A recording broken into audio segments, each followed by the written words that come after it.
Hey everyone, welcome back to Snoo's Corner. Today we're taking a trip down memory lane to a time of lockers, lunch breaks, and lessons that went beyond the textbook.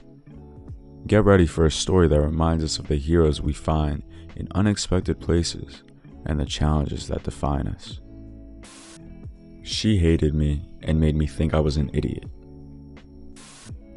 In high school, 10 plus years ago, I was quiet and attentive in class. Teachers liked me. I wasn't popular, but I had good friends. I say all this to explain that high school was relatively calm for me. I played sports, was on the student newspaper, and got decent grades. However, that all changed my second semester junior year. I've always been a voracious reader. My freshman English teacher recommended I move up to the honors English track, so I did for freshman, sophomore, and the first half of junior year. Then I was put into classical literature my second semester junior year. I've always loved Greek and Roman stories, and had already read your typical high school classical reading list on my own. I didn't mind reading them again, until I met Miss Umbridge. She put on a sweet facade, but she was downright evil. She also decided she hated me. I still do not know why, or what transgression I committed, but she hated me. I assume it was my habit of sometimes nodding off in classes. At the time, I had undiagnosed thyroid issues, and was getting up at 5 a.m. for swim practice. I say sometimes because it happened maybe twice a month total, between all 8 classes. I don't remember nodding off in her class, but it could have happened. Anyways, her class was 50% essays/written reports. The rest were random quizzes and a couple tests.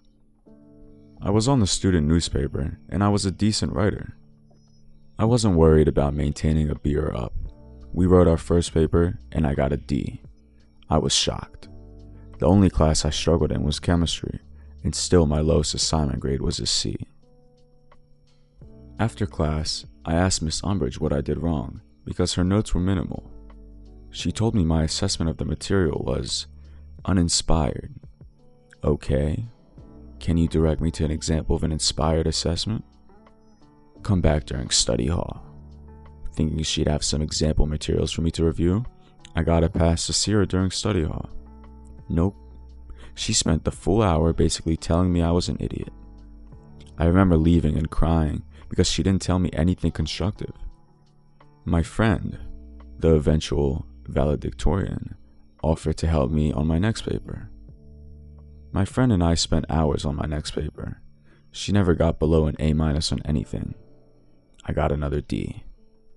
My friend was furious. She took it to her AP English teacher and asked him to review it. She said she was entering a written competition and wanted advice. He said it was great, her typical A+ work. My friend, quicker on the uptake, asked me for a copy of my original assignment. She asked her AP English teacher to look it over too, and he said she should enter the first one. This one was still good. He'd probably give it an A-, but the other paper was better. My friend was convinced Miss Umbridge was treating me unfairly for some reason, and she must not like me. My friend wanted me to tell my parents or my school counselor. A teacher didn't like me? That had never happened. Sure, they didn't all love me, but none had actively disliked me. I decided I'd try one more time, but this time get Miss Umbridge to help me. Despite the previous horrors of spending study hall with Miss Umbridge, I went to her office during study hall 3 times before the next paper was due. She reviewed the paper and gave me tips on revising it each time. She did this in red pen. I took notes. By the time the next paper was due, I had 3 revised versions with her notes in red ink on each one. I got a D+. She smirked and congratulated me on my improvement. Beach. I was done. My friend was right. This beach had it out for me and was giving me crap grades on purpose. I'm a laid-back person, but I was mad. Never before been this mad. I took my paper to my newspaper teacher. Sure, he didn't teach English, but our student paper constantly won awards because of his work. I told him I was having trouble in English and could he please look over my paper and give me advice. He was a little confused as to why I didn't ask my English teacher, but he did it. He also told me it was great, but gave me a few minor changes to make. I asked him if he thought it was a B or better. He said he'd give it an A, not 100%, but a solid A. I went to my friend and we brainstormed. I couldn't request a job/ad. This wasn't college. You just don't switch classes at my high school unless the teacher recommends an honor placement. That's not true, said my friend. The football and basketball guys get moved to easier classes all the time to keep their grades up, so they're eligible for games. The athletics director was a friend of my dad's, so I requested a meeting with him and my swim coach after school one day. I told them I was in danger of losing my eligibility to swim because I was pulling a D in a class. I wanted to move classes, but I knew I'd need approval from administration, which I wouldn't get without a good reason. They asked if I had requested help. I explained I had asked for help from multiple people, but my grade wasn't improving. I didn't know what to do. They asked to see my papers. I sat while they read them. They both looked at me confused. Neither of them could understand how those papers were worth only a D. The student VP was brought in. He asked who helped me. I explained, my friend. He knew who she was, again, future valedictorian, and she had even asked her AP English teacher to look it over for advice. I had also asked my newspaper teacher to help me. Student VP asked if I had ever actually asked my teacher for help. I smiled and handed him the 3 revised versions of paper number 3 with Miss Umbridge's red ink all over them. He frowned. AP English teacher and my newspaper teacher were pulled into the meeting. They were each asked to grade the papers. All 3 papers got an A- or better. While this was going on, my dad was called in by the athletics director. My dad was mad. He demanded I be moved to another class and that Miss Umbridge be put under review. Clearly, she wasn't grading students on their work, but on her own personal opinions. The school administration obviously bristled at the accusation that a teacher was treating students unfairly. A lot of arguing that I wasn't allowed to sit on occurred in the VP's office. I could hear plenty of yelling as 6 adult men argued over the appropriate next steps.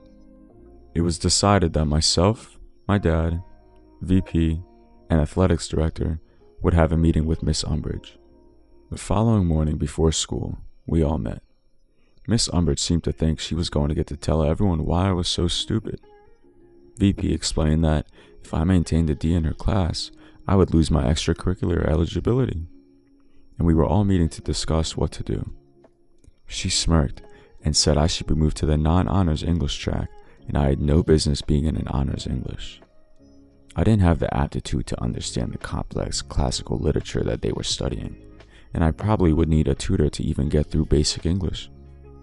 I've never seen my father so red, and I half expected to see steam come out of his ears. VP asked why she didn't try to help me improve.